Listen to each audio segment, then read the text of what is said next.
speaking for trauma survivors and for the dignity of our Supreme Court. Hello, my name is Stanley Heller. Welcome to The Struggle. The Struggle is shown in over 30 cable stations from Maine to New York City. Israeli soldiers continue to kill Palestinians in Gaza with abandon.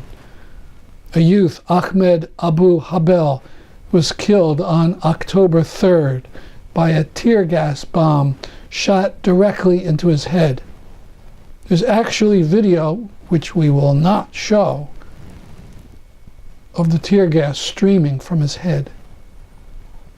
The youth was 15 years old. In Portland, Maine, a peace group staged this street theater for Palestine.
This short drama about recent sniper shootings in Gaza is part of a much larger narrative. For over 100 years, Palestinians have been steadily pushed off their land and oppressed by a variety of unjust, often brutal practices and laws. The U.S. government, as Israel's top supporter via military aid and diplomatic backing, has acted against its own national interests. A more balanced approach that at last takes into account the political and human rights and the security needs of Palestinians will vastly improve chances for a stable and peaceful Middle East. It's been 8 weeks since Israeli naval forces, in an act of piracy, seized 2 boats going to Gaza.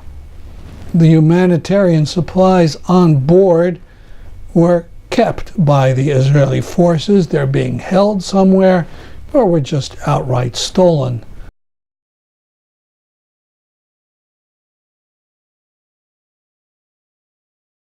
The winner of the Nobel Prize for Chemistry this year is a University of Missouri professor, George P. Smith. Haaretz notes that he's a supporter of Palestinian rights and BDS, and Jewish Voice for Peace says he's a member.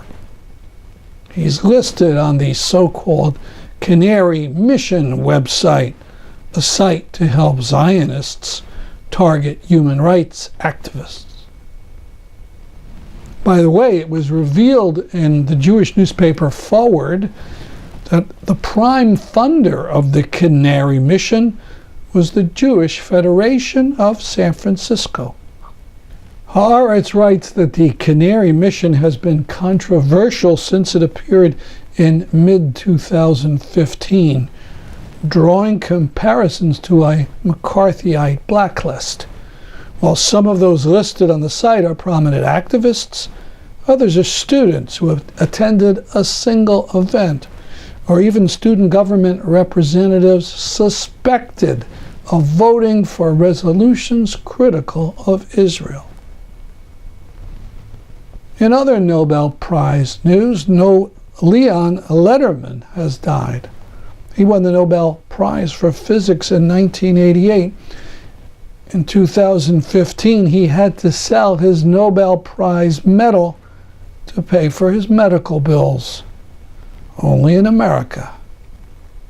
In the news update, after an outcry by supporters and a threat of a court suit, Omar Barghouti, BDS leader, was allowed to leave Palestine, Israel, to attend the funeral of his mother.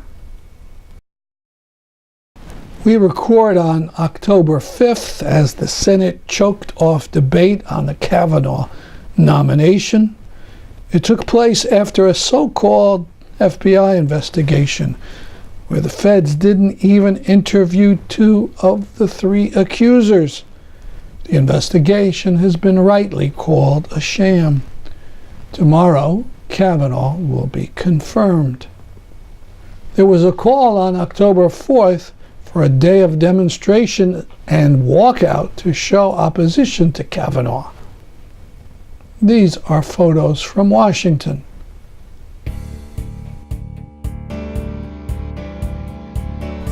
Chicago.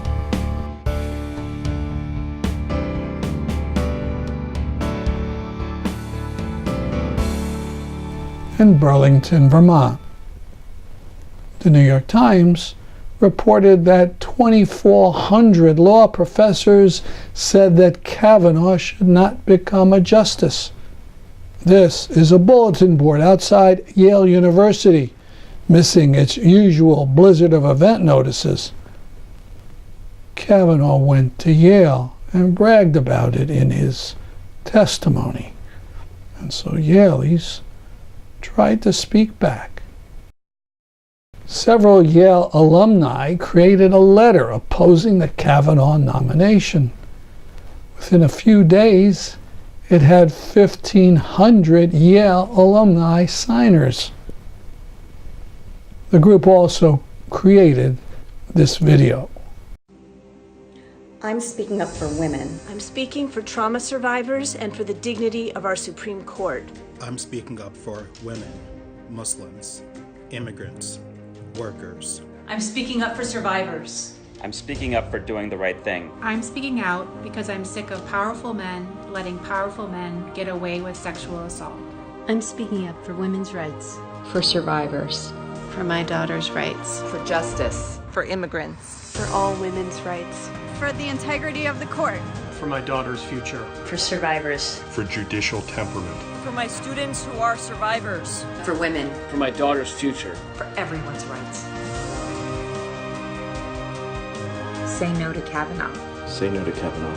Say no to Kavanuagh. Say no to Kavanuagh. Say no to Kavanuagh. Say no to Kavanuagh. Say no to Kavanuagh. No. Say no. Say no to Kavanuagh. Say no. Say no to Brett Kavanaugh. Say no to Kavanuagh. Say no to Kavanaugh. Say no to Kavanuagh. Say no to Kavanuagh. Great respect to all the people who took to the streets.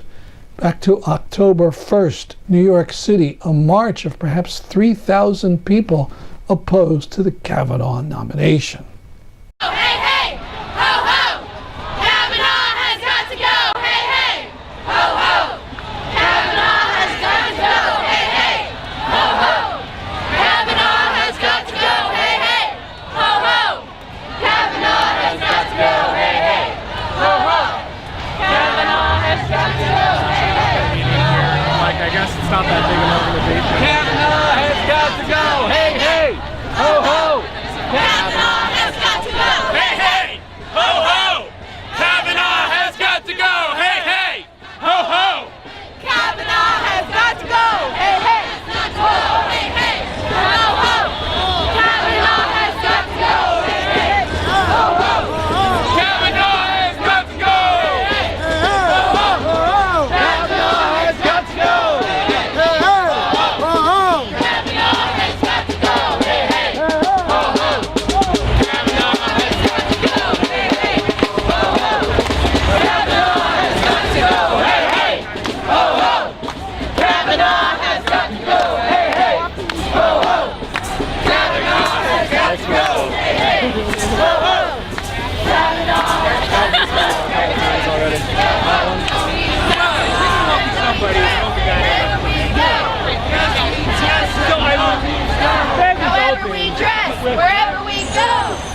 means yes and no means no. It's like so tactful.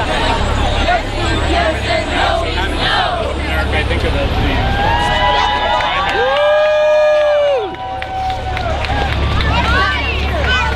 Okay. Our right to decide. Our bodies, our lives. Our right to decide.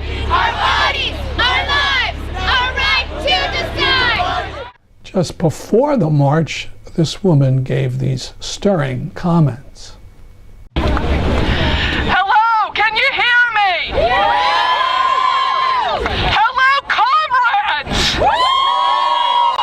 My name is Alexandra Walling, and I am here from the Socialist Feminist Working Group of the New York City DSA. And I am so glad to see all of you here fighting against injustice. The men in power want to put a sexual predator on the highest court of the land, but we are fighting back. Women in this country and around the world are speaking out against sexual violence in the workplace and at home. For the people out there who want us to shut up and go away, I have a message for you. If you will not listen to our pain, you will listen to our rage.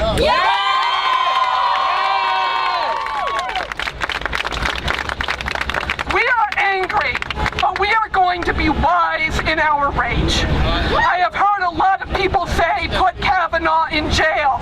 But let me tell you something. The courts and the jails will not save us. There are more women in jail who have been victims of sexual violence than there are rapists who have ever seen a minute in a courtroom. The police protect and serve the people in power and brutalize the rest of us, especially our Black and Latinx comrades. We've got to reject carceral feminism, just like we reject the feminism of the 1%. We know there is no feminism under capitalism, and we know that women's liberation is bound up with the liberation of all people in this country.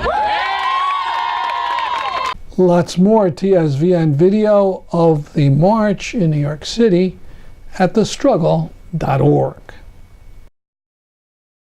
Now, from the Gandhi Peace Award that honored Jackson Brown, the remarks of anti-nuclear activist Frida Berrigan. Our cameras was regrettably too far away from the stage, so we'll just play the audio for you with a photo of Berrigan and her mother, Liz McAllister. McAllister is currently in jail for her actions as part of the Kings Bay plowshares. So the story goes that a foreign journalist asked Mahatma Gandhi what he thought of Western civilization, and Gandhi replied, "I think it would be a good idea." It would be a good idea to steward the earth, to respect cultural diversity, to conserve natural resources, to nurture the human family, and to safeguard human rights for all. It would be a good idea to be a civilized society. Instead, we stand teetering at the edge of nuclear midnight. And I find the Bulletin of the Atomic Scientists' doomsday clock a particularly evocative measure, because my father, Philip Berrigan, the anti-war activist, the anti-nuclear activist, used this clock as the bellwether of my teenage social life. You want to go to the movies? We're at 5 minutes to nuclear midnight, and you want to go to the movies? I did want to go to the movies.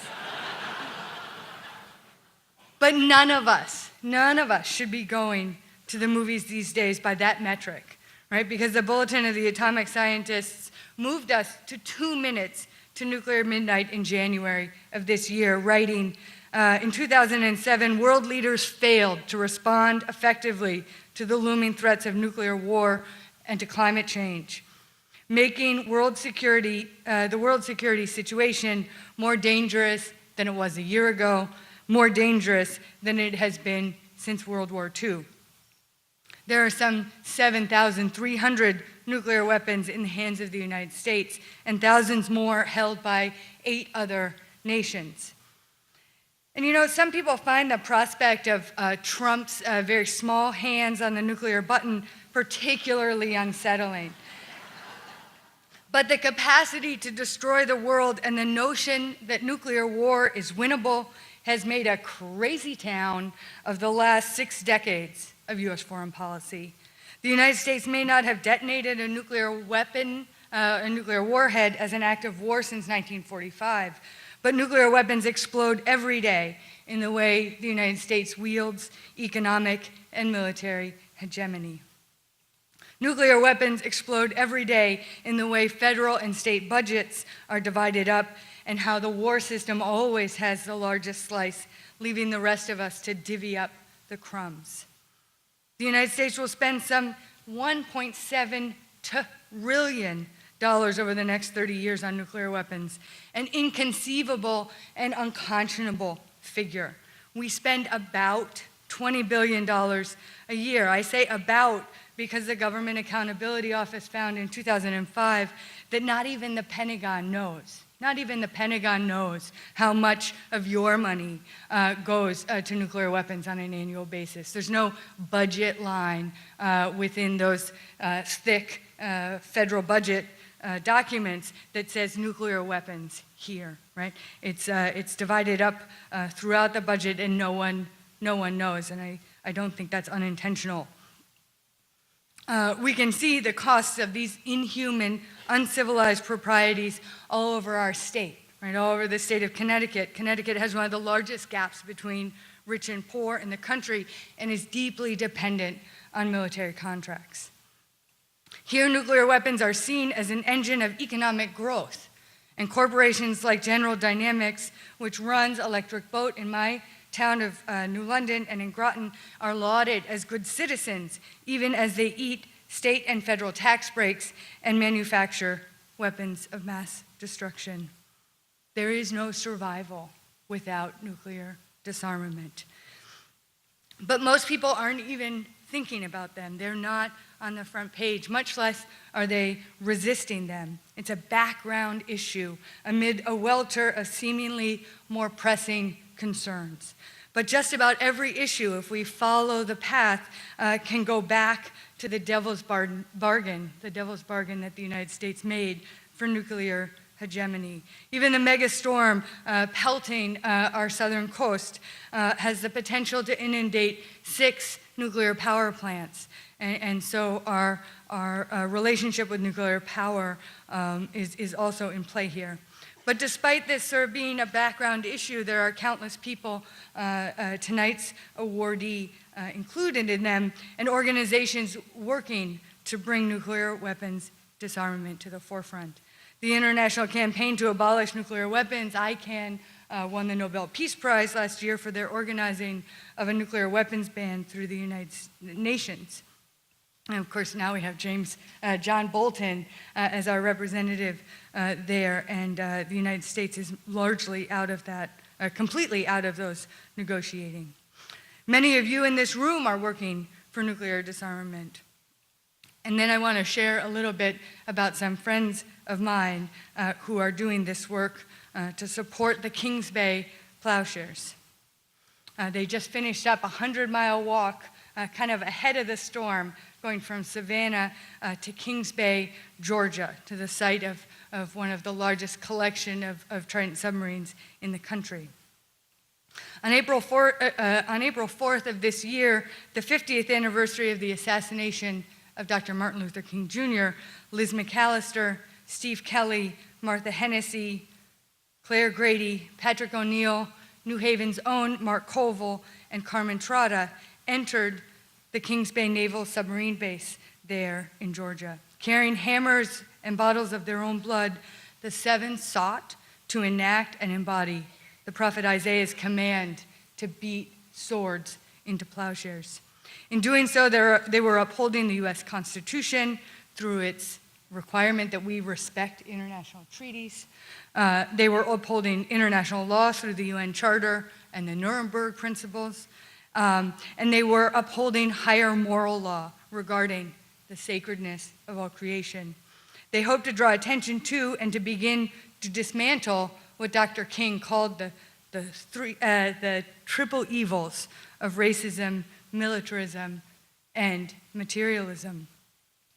So all of these folks are close friends, and one, the eldest of the group at 78, is also my mother, Liz McAllister. She and Father Steve Kelly are still in the Glynn County Detention Center in Brunswick, Georgia, awaiting a trial that might not happen until December. The others are out on bond and essentially under house arrest as they prepare for trial. They're charged with conspiracy, destruction of property on a naval station, depredation of government property, and that's a fun one to look up, depredation, and trespass. They have pled not guilty, and they face up to 20 years in prison for saying that Trident is the crime.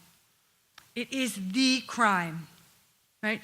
Each Trident submarine at Kings Bay is capable of carrying the explosive power of 1,825 Hiroshimas. 1,825 Hiroshimas. They carry essentially 7 pounds of explosives for each person in this room and each person in the world. 7 pounds of explosive for every man, woman, and child on the planet. In theory, each submarine could kill 200 to 300 million people. And we have 14. We have 14 of these weapons, 6 of which are stationed at Kings Bay. They have no right to exist. The 7 wrote in their action statement, nuclear weapons eviscerate the rule of law, enforce white supremacy, perpetuate endless war and environmental destruction, and ensure impunity for all manner of crimes against humanity. Dr. King said shortly before he died, or shortly before he was killed, the ultimate logic of racism is genocide. And this, in the Kings Bay statement, they continue, the ultimate logic of Trident is omnicide, A just and peaceful world is possible when we join prayers with action, swords into plowshares. So I invite you tonight to stand with these 7 souls, these 7 good people.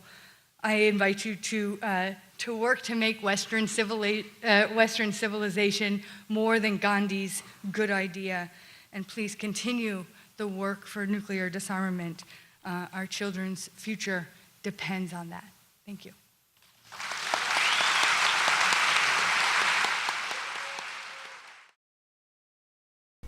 Two days before so-called Columbus Day, Professor Keolani Kavanuagh will be speaking at the R.L. Julia bookstore in Middletown, Connecticut. That's Wednesday, October 10th. She'll be talking about a new book she edited called Speaking of Indigenous Politics. The event is free to attend. Here's a brief clip of Kavanuagh several years ago. That means when I say settler colonialism is built to last, it's ongoing. It never ended. When I say that, what I mean is it's literally ongoing. You see what's happening in Congress with trying to confiscate Apache lands from a national park. There's 4 congressional bills right now that are land grabs going on.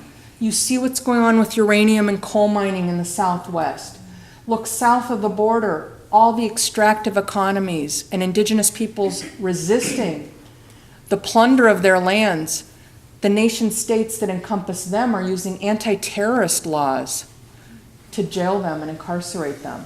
Laws that were created under dictatorships that have since been overthrown. Now those laws are being used to criminalize indigenous resistance. And another event for Jason Stanley's book tour about fascism, this one in Middletown. In closing, a few of the notable signs of the New York City March Against Kavanuagh.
Palestinians will vastly improve chances for a stable and peaceful Middle East.